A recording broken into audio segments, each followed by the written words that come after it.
Unaangalia Baba Sam the King Tanzania TV channel. Kwa maoni na ushauri tumia namba zifuatazo: 0752732515. Baba Sam the King.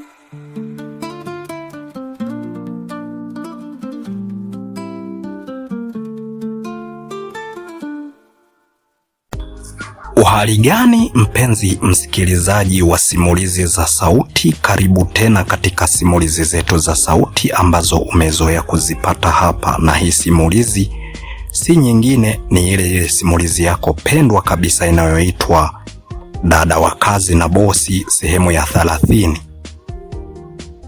Kwenye upande wetu wa YouTube channel tunaitwa Baba Sam the King Tanzania TV channel, lakini kwenye upande wa akaunti ya TikTok tunaitwa Baba Sam the King channel. Kwenye upande wa YouTube channel tunachokuomba subscribe, lakini kwenye upande wa akaunti ya TikTok tunakuomba follow.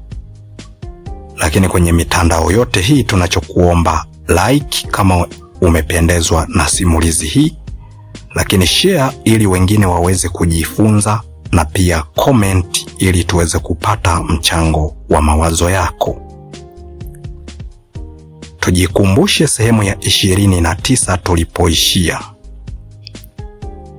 Sehemu tulipoishia tulimuona Bi Lucia ambaye ndiye mke wa Bwana Leonard ameenda moja kwa moja mpaka kwa mjumbe na picha ya siku nunu moja, na hatimaye kikatengenezwa cheti na kikawekewa na kamba aina ya cheni ambayo ana uwezo wa kukivaa hicho kitambulisho, na kikaning'inia hapa kifuani kwake, ikimaanisha kwamba hiyo ndiyo sheria ya huo mji wa Mzayuni.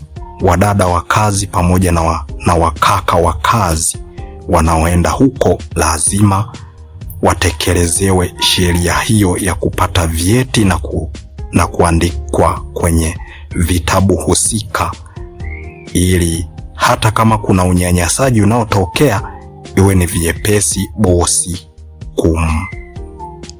kumchukulia hatua. Lakini tukaona baada ya kuletewa hicho kitambulisho alikivaa na kuanza kufanya kazi hapo, na baada ya miezi miwili mbele akiwa anaendelea kuishi naye vizuri, tukaona kwenye upande wa pili Zatiti ameendelea kuwa mfanyakazi wa nyumba ya kifahari kabisa ya Mzee Fares. Sasa Mzee Fares anajaribu kumpigia mke wake aje, lakini mke wake anajaribu kumwambia kwamba kuna vitu ambavyo hajakamilisha, akivikamilisha atakuja. Sasa siku moja Mzee Fares akiwa anaangalia television, kipindi chake pendwa ambacho kina dakika kama 6 au 5 hivi, alikiangalia chote kikaisha. Wakati huo Zatiti akiwa ameenda kuoga bafuni. Sasa wakati anarudi kufika pale karibu na sofa ambalo amekalia Mzee Fares, hapo kumbe Zatiti hakuangalia vizuri, alikuwa amejifunga vibaya taulo, na hatimaye kavuka ikadondoka kabisa tena na kujitandika kabisa vizuri kutokana na upepo wa feni kwenye marumaru, akabaki hivi hivi. Sasa baada ya kubaki hivyo hivyo tayari, kumbe Mzee Fares alikuwa amemtazama Zatiti akiwa anatoka huko. Sasa mwisho wa siku macho yake yakaona maungo ya Zatiti kama makalio ambayo yako uchi kabisa. Sasa mzee hapo midadi kampanda, akachanganyikiwa. Zatiti akachuchumaa chini na kuanza kuomba msamaha kwa Mzee Fares, lakini Mzee Fares hakusema chochote wala hakuzungumza kabisa. Yani yeye jicho bado limepiga kwenye mwili wa Zatiti. Anajaribu kumwambia atoke, anamuomba samahani na kuomba utoke uende chumbani na mimi niweze kujistiri, lakini hayumo. Hataki kabisa kusikiliza chochote. Baada anaendelea kuutazama mwili wa Zatiti, namna jinsi unavyovutia. Sasa nikukaribisha sehemu ya 30, tuendelee na simulizi hii ili tuweze kujua mbivu na mbichi katika sehemu hii ilikuwa ni ipi. Baada ya kwenda mpaka pale na akajaribu kumuomba hapa na pale aweze kwenda chumbani kwake mzee Fares ili yeye aweze kujistiri, akawa hakuweza kumsikia kwa lolote lile, na akijaribu kutazama huku nyuma naona kabisa bado ameendelea kumkazia jicho, yani amemtazama kweli kweli kwa matamanio. Alikaa ndani ya dakika 10, lakini mzee Fares hasemi chochote na wala jicho lake halitoki kabisa kwa Zatiti. Anakaa amemtazama vile vile. Sasa Zatiti, kutokana na kwamba ni binti mdogo wa miaka 19, akaona ni kama vile anazidi kucheleweshwa kufanya kazi nyingine. Kilichofanyika, Zatiti alisimama akiwa hivyo hivyo uchi wa mnyama, na hatimaye akachukua taulo na kuanza kulifunga vizuri. Sasa kabla hajalifunga, wakati amelichukua tu taulo pale ambavyo alivyokuwa amejifunga pale chini, lakini baadaye akasimama, manake likamtoka tena likaanguka chini. Wakati analiokota ili aweze kujifunga, mzee Fares, yaani uzalendo ulimshinda baada ya kutazama tena na kuona makalio ya Zatiti. Alisimama na kutoka haraka kwenye hilo sofa, akakimbia moja kwa moja akamkumbatia pale pale kwenye mlango wake. Na baada ya kukimbia na kumkumbatia, Zatiti alianza kugarauka ndani ya mikono ya mzee Fares, na hatimaye akawahi kwenye kitasa, akapiga tu kofi kwenye kile kidude cha kufungulia kile kwenye kitasa pale, piga kwenye ule mkono. Hatimaye mlango ukafunguka. Ulivyofunguka tayari, wakati mzee Fares anajaribu kumvuta Zatiti ili aje vizuri kwenye kifua chake, yani ajae vizuri. Sasa kumbuka yuko uchi hapo. Kilichofanyika, Zatiti akazidi kwenda zaidi mbele, kutokana na kwamba mzee Fares ni mzee, lakini huyu dada bado kabisa ni binti mdogo. Akamzidi nguvu na hatimaye akaingia moja kwa moja mpaka chumbani, akarudisha mlango kwa nguvu, na hatimaye ukaja ukafunga, na akafunga kabisa na ufunguo kwa ndani. Akaendelea kukaa humo ndani. Mzee Fares alikaa hapo hapo kwenye mlango akiwa anaendelea kutetemeka, lakini hakuona mtu akitoka nje. Tukirudi katika upande mwingine, huku kijijini kwa mzee Bareke, baada ya kufika pale, aliamua na yeye kutengeneza. Alitengeneza kibanda kikubwa tu katika ile senta ya Mlengerani. Akawa ametengeneza kibanda kikubwa, akawa analeta mazao ya kwake pamoja na mazao mengine, anaenda kuchuuza, analeta pale. Kutokana na kwamba ni karibu kabisa na kale kastendi kalikopo pale, kwa hiyo maroli ambayo yaliyokuwa yanatoka mjini Mzayuni na kuja huku kijijini yalikuwa yanakuja, na hatimaye na yeye akawa maarufu bwana. Kwa hiyo ile senta pale karibu na stendi, manake pale stendi pale walikuwa wameandika kabisa stendi ya magari Mlengerani. Sasa waliamua kuongeza mtaa wa Bareke. Kwa hiyo pale, kutokana na kwamba kile kibanda kilikuwa kimeandikwa Baleke Market kwa mujibu wa yeye namna jinsi alivyokuwa ameandika, basi ndiyo maana wakaongeza sasa katika yale maandishi ya ile stendi pale, stendi ya magari Mlengerani, mtaa wa Baleke, wakawa wameongeza hivyo. Na kweli aliendelea kuzipiga pesa bwana, kwa sababu watu wengi sana kutoka mjini walikuwa wakija kuchuuza na wanapata mazao wanapeleka mjini kwa ajili ya kuendelea na biashara zao. Kiukweli Getruda ambaye ni mke wake na mzee Baleke alianza kunenepa, hata mzee Baleke mwenyewe alianza kunenepa. Walisahau kabisa katika maisha magumu ambayo waliopitia huko nyuma na mazao ambayo yalikuwa hayatoki vizuri. Lakini huku mbele, baada ya kuja na pesa, mzee Baleke walianza kulima na wakawa wanaweka mbolea. Sasa baada ya kuanza mkakati wa kilimo cha biashara na wanayahudumia mazao ambayo yanayopitiwa na ugonjwa, wananunua dawa ambazo zinazotakiwa, wanamwagilia, mazao yanastawi tena. Kwa hiyo alianza kuwa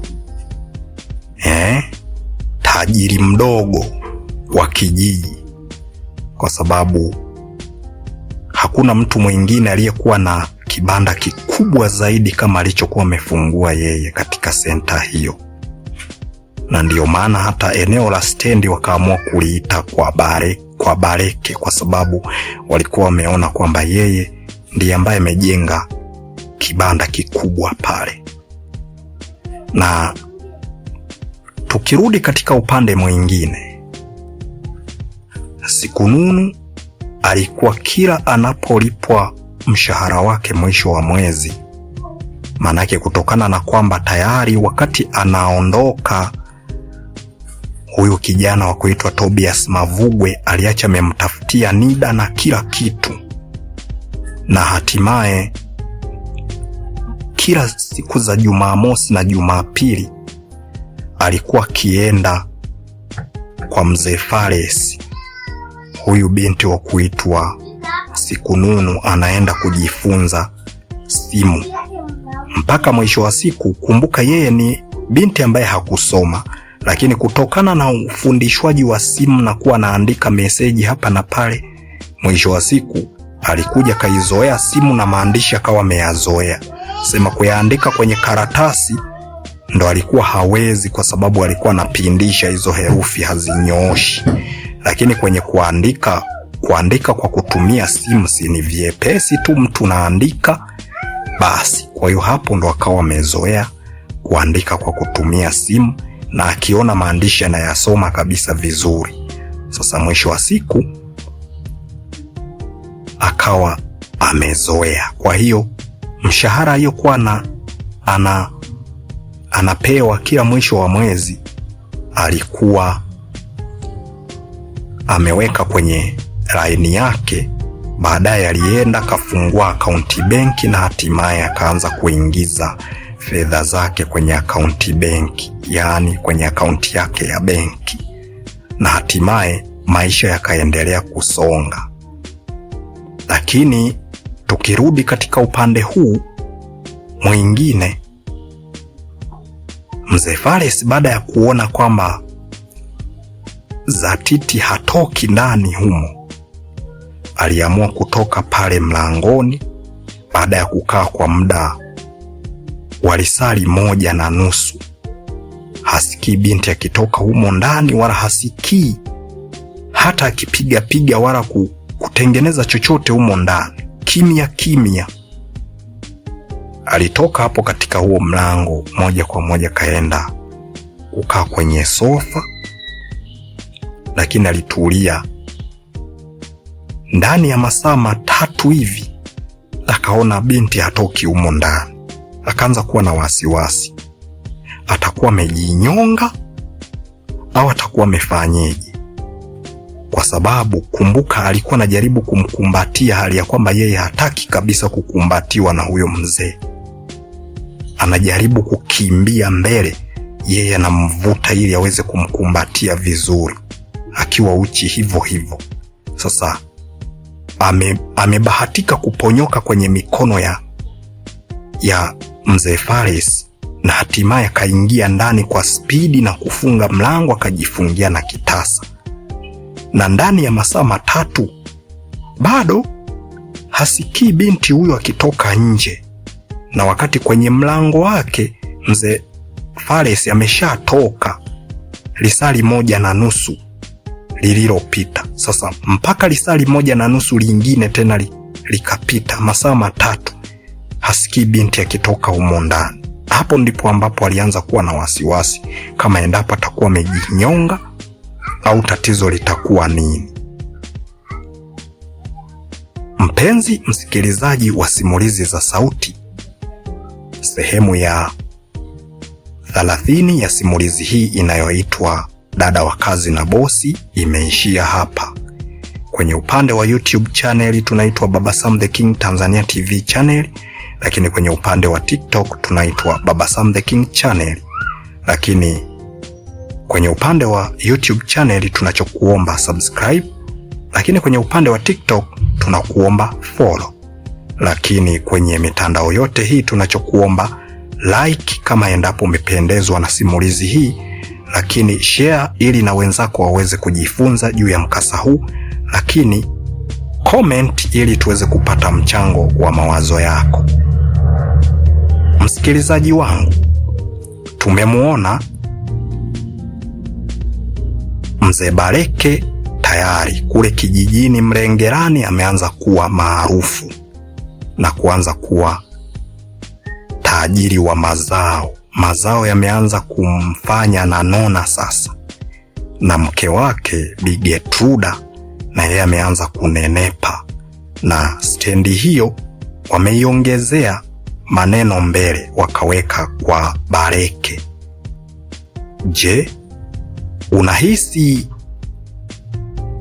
mzee Mavugwe atakapoona maendeleo ya mzee Baleke atayafurahia au ataleta nongwa, kwa sababu yeye ni mwanaume ambaye ni mzee ambaye ni tajiri katika hicho kijiji cha Mlengerani? Kwa hiyo tajiri mwingine naye anayeibukia ni mzee Baleke. Je, hatakuwa na wivu naye? Lakini pia tumeona mzee Fares amekuja na kukaa kwenye sofa lake akiwa anaendelea kuwaza namna jinsi ambavyo Zatiti ameamsha maungo yake na namna jinsi alivyokuwa kimkumbatia, lakini akakimbilia ndani.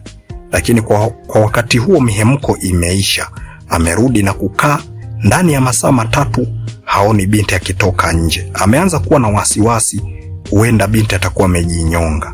Je, ni kweli humo ndani binti kajinyonga au ni nini ambacho kimemtokea Zatiti? Twende pamoja. Chupa na mfuniko, chanda na pete. Usitoke kabisa kando na mitandao yako hii. Endelea kufuatilia mkasa mpaka mwisho ili uweze kujua ni kipi ambacho kiliendelea mpaka mwisho. Fuatilia mkasa mpaka mwisho ili uweze kujua mbivu na mbichi.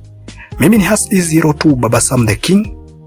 Ni kuage niseme kwa heri mpaka sehemu ijayo.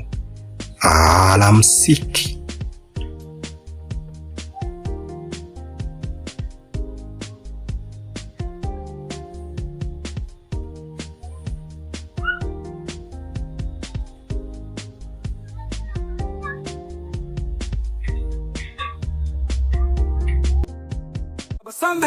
Unaangalia Baba Sam the King Tanzania TV channel. Kwa maoni na ushauri tumia namba zifuatazo: 0752732515. Baba Sam the King.